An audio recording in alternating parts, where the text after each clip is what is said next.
तिसऱ्या पानावर जर पाहिलं तर या ठिकाणी महाडिक हाऊस खलई विलेज येथे सिवर लाईन टाकणे 51 लाख रुपयाचा निधी, केतन कांबी हाऊस खलई विलेज येथे सिवर लाईन टाकणे 51,55,000 इतका निधी, Kishor Parmar house Khalai village sewer line टाकणे 51,55,000 रुपये, प्रशांत ट्रेडर खलई विलेज येथे सिवर लाईन टाकणे 51,55,000 इतका हा निधी, नाझारे डिसोजा हाऊस किरोळ विलेज येथे सिवर लाईनचे व पॅसेजचे दुरुस्ती करणे 18,50,000 रुपये. अशा प्रकारचे अनेक त्यांच्या पक्षाच्या कार्यकर्त्यांच्या घराच्या परिसरात त्यांच्या नावाने देखील कामं केल्याचे या ठिकाणी नमूद केलेलं आहे. गेल्या कित्येक महिन्यांपासून किंवा वर्षांपूर्वी हे कामं झाली आहे ही देखील माहिती आपण त्या ठिकाणी जाऊन घ्यायला पाहिजे. कारण हा निधी हा जो आहे या 2024 यामध्ये हा खर्च झालेला आहे असं हे म्हटलं गेलं आहे. म्हणजे साधारण गेल्या ह्या 4-5-6 महिन्यांमध्ये हा निधी खर्च करण्यात आलेला आहे असं या महानगरपालिकेच्या कागदाचं म्हणणं आहे. तर याची देखील आपण शहानिशा करायला पाहिजे. घाटकोपर पूर्व मतदारसंघामध्ये या निवडणुकीच्या दरम्यान सर्व प्रतिस्पर्धी उमेदवार जे आहेत ते आपापल्या पद्धतीने निवडणूक या ठिकाणी लढत आहे. आजची ही प्रेस कॉन्फरन्स जी आहे ती घेण्याचं कारण हे आहे की जेव्हा एक उमेदवार म्हणून लोकांच्या समोर आम्ही जातो त्यावेळेस आम्ही आमच्या पक्षाचा अजेंडा त्यांच्या समोर ठेवतो, आम्ही केलेली कामं त्यांच्या समोर ठेवतो आणि त्या अनुषंगाने आम्ही त्यांना अपील करत असतो की आम्हाला मतदान करा.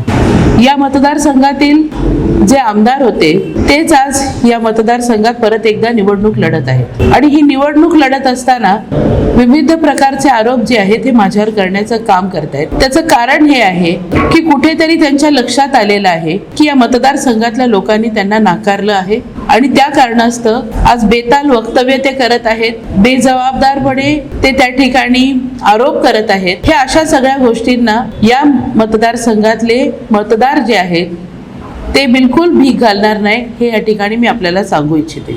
आपल्या सर्वांनाच माहिती आहे की मुंबई शहरामध्ये नगरसेवक नाही आणि मुंबई शहरातली नागरी सुविधेची जी कामं आहे ते त्या विधानसभा क्षेत्रातल्या आमदारांच्या माध्यमातून सत्ताधारी पक्षाच्या वतीने केलं जात होतं. अपेक्षित हे होतं की सर्वच आमदारांना हा निधी जर उपलब्ध झाला असता मुंबई शहरातल्या प्रत्येक मतदारसंघामध्ये नागरिकांची कामं झाली असती. दुर्भाग्य हे आहे की महायुतीचं जे सरकार या राज्यात होतं यांनी आपल्या आमदारांना त्या ठिकाणी निधी दिला, त्या आमदारांच्या माध्यमातूनच कामं केली जातील. सत्ताधारी पक्षाचे जर आमदार असतील तर त्यांना निधी दिला जाईल आणि सत्ताधारी पक्षाचे आमदार नसले तर त्यांना निधी दिला जाणार नाही. अशा प्रकारचं या मुंबई शहरामध्ये महायुतीने संघर्ष निर्माण केला. आपल्याला मी या ठिकाणी कागदपत्र देखील दाखवू शकते की यामध्ये या पानावरती जे आहे महानगरपालिकेच्या वतीने निधीची तरतूद करण्यात आली.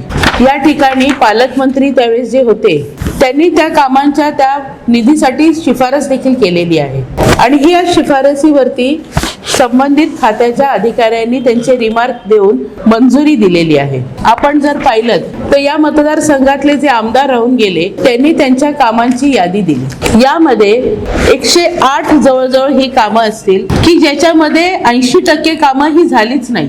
म्हणजे जागेवरती ही कामच झालेली नाहीये पण कागदावरती ही कामं दाखवण्यात आलेली आहे आणि या कामाला कंत्राटदार नेमला गेला, त्या कंत्राटदाराच्या माध्यमातून ही कामे झालेली आहेत असं कागदावर दाखवण्यात आलं आणि ते पैसे देखील वर्ग करण्यात आलेले आहेत. जी लोक स्वतःला सेवाभावी आमदार म्हणून बोलून घेत आहेत हे या कागदांमुळे आज मेवाभावी आमदार म्हणून दिसत आहेत.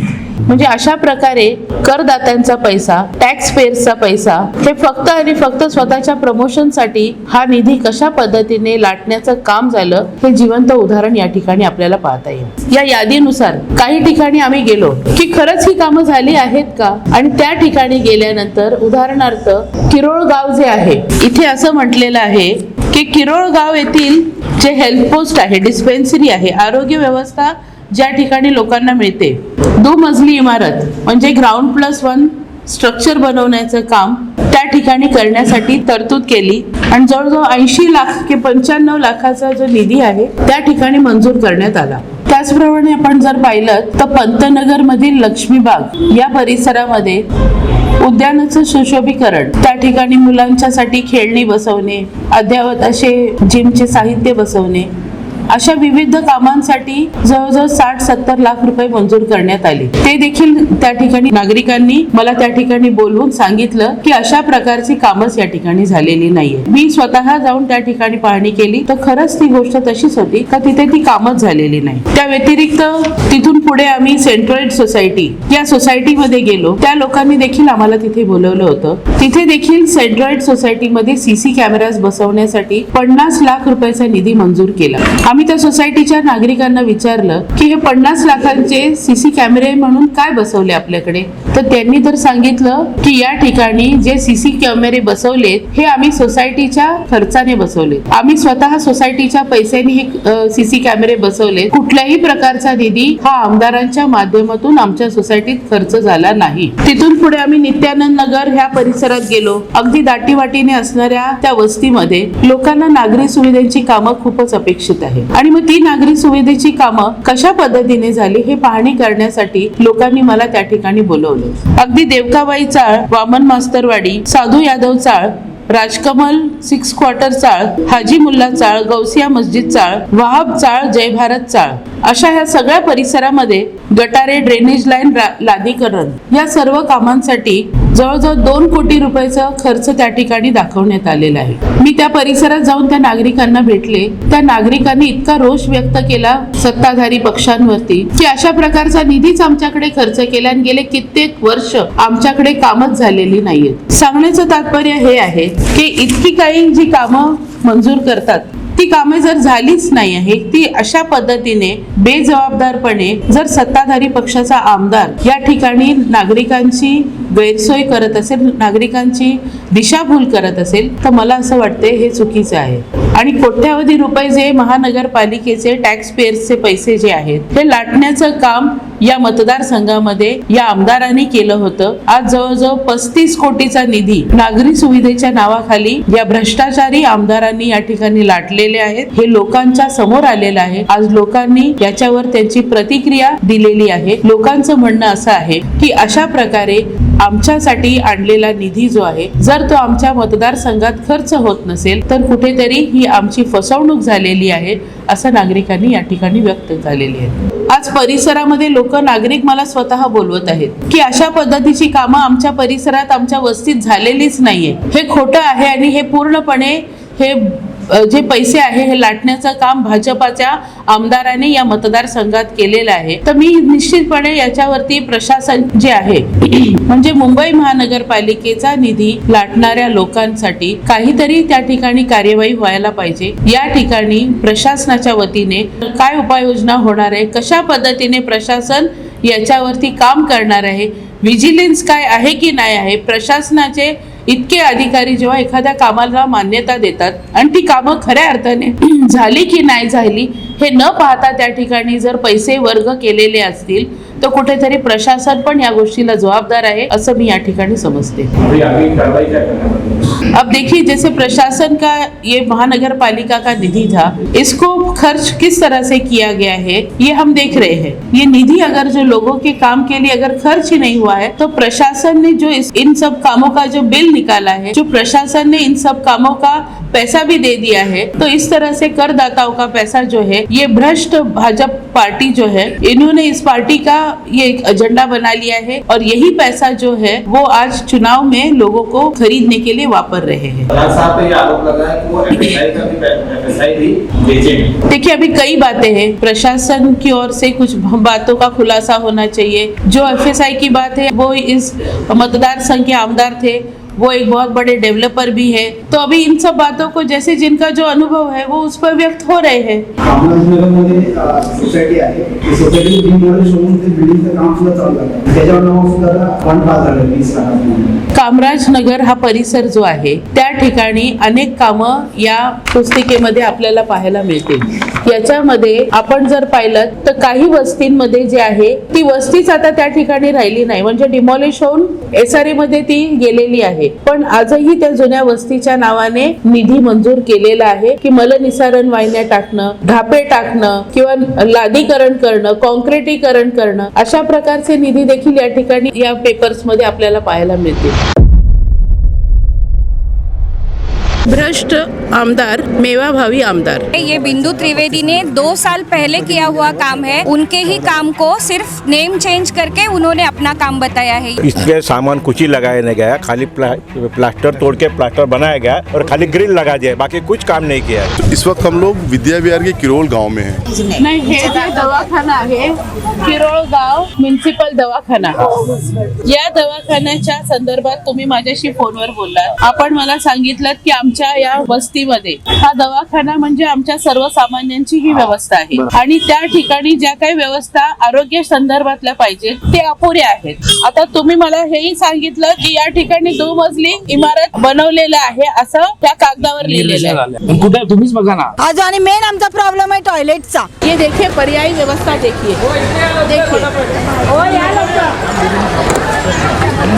देखिए ये पर्यायी व्यवस्था है। इतने बड़े तादाद में यहाँ पे रहने वाले जो नागरिक हैं उनकी इस तरह की व्यवस्था प्रशासन के ओर से विधायक करने की बात करते हैं। यहाँ पे इतने बड़े तादाद में महिलाएं हैं, छोटे बच्चे हैं, बुजुर्ग हैं, इस तरह के शौचालय वापर पाएंगे? स्थिति बहुत दयनीय है। इस आवाज में 25 लाख रुपए जो है बताया गया है कि इस गार्डन के लिए आवंटित हुआ है। देखिए ये जो काम है यहाँ पर आप देखेंगे तो तिरंगा मनोरंजन मैदान जो है, इस मनोरंजन मैदान के लिए हमारे सहयोगी भाई यहाँ के जो स्थानिक कार्यकर्ता है उन्होंने इस बात को रेज किया है कि इस गार्डन के सुशोभीकरण के काम के लिए 25 लाख रुपया जो दिखाया है, दीदी को बुलाने का कारण ये है कि इतना हम लोग को गुमराह किया जा रहा है। 25 लाख जो आप बोल रहे हो ना, इनको जितनी महिला यहाँ पे उनको पूछ लो, यहाँ के युवा पीढ़ी को भी पूछ लो कि कितना काम हुआ है। ये क्या है?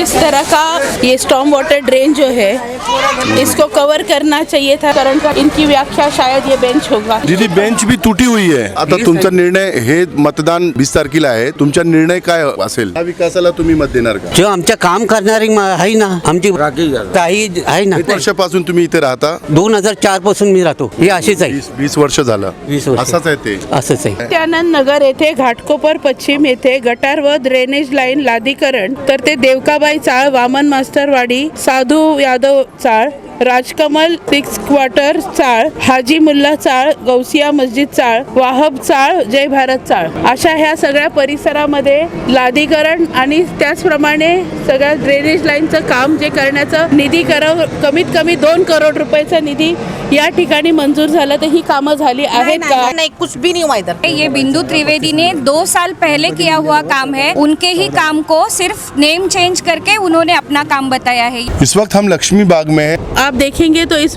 लक्ष्मी बाग के मैदान में सुशोभीकरण के नाम से 60 लाख रुपया खर्च किया गया है, इस तरह से कहा जाता है कागजों पे। और ये निधि जो है यहाँ पे उपलब्ध किया गया, इसको खर्च किया गया, कॉन्ट्रैक्टर को ये निधि दिया गया और जगह पर अगर आप देखेंगे तो कोई तरह से सुविधा नहीं हुई है। इसके सामान कुछ ही लगाया नहीं गया, खाली प्लास्टर तोड़ के प्लास्टर बनाया गया और खाली ग्रिल लगा दिया, बाकी कुछ काम नहीं किया है। किसने चोरी किया क्या मालूम, करोड़ों रुपए का निधि दिया, उसका एक ही भी काम इधर हुआ नहीं है। तई बगल में जो है सेंड्रॉइड सोसाइटी है, कोऑपरेटिव हाउसिंग सोसाइटी है, जहाँ पे 50 लाख रुपए के कैमरे लगाए गए मनपा द्वारा। लेकिन वहाँ के स्थानीय जो सोसाइटी के लोग हैं उनसे हम मिले तो वो कह रहे हैं कि हमारी सोसाइटी ने वहाँ पे लगाया 2-2.5 लाख रुपए के कैमरे। इस पर मैं इतना ही कहूंगी कि भ्रष्ट आमदार मेवा भावी आमदार। 25 कैमरे के हमने कैमरों के भी फोटो खींचे हैं, कंपनी के फोटो खींचे हैं। 2 लाख से ज्यादा तो कैमरे की कीमत नहीं होती है। आप लोग का ही कैमरा लगा हुआ है? हाँ जी, मेरे घर पे एक कैमरा है, तो मेरे डैड ने वो बहुत पहले पर्सनली हमने अपने खर्च से लगाया था। 100%। आपको पता है कि आपके इस बिल्डिंग के लिए, खासकर सेंट्रॉइड के लिए, सेंट्रॉइड कोऑपरेटिव हाउसिंग सोसाइटी के लिए 50 लाख रुपया मनपा का सैंक्शन हुआ है। नहीं, ये तो पहली बात तो ये सोसाइटी का पर्सनल है। अच्छा, ये सोसाइटी का पर्सनल है जहाँ तक मुझे खबर है। ओके। और ये पर्सनल है, और इसके अलावा अगर कोई उसके ऊपर बता रहा है, उंगली उठा रहा है कि 50 लाख मनपा प्राइवेट सोसाइटी को क्यों देगी, इस सोसाइटी को? नहीं, कैमरे के लिए फंड पास हुआ है और ऑलरेडी जो है उसका सब कुछ हो चुका है निस्तार। आपको ये है कि ये मनपा का पैसा नहीं लगा है? नहीं, बिल्कुल नहीं। हमारे चैनल के साथ जुड़ने के लिए सब्सक्राइब करें और बेल नोटिफिकेशन दबाना ना भूलें।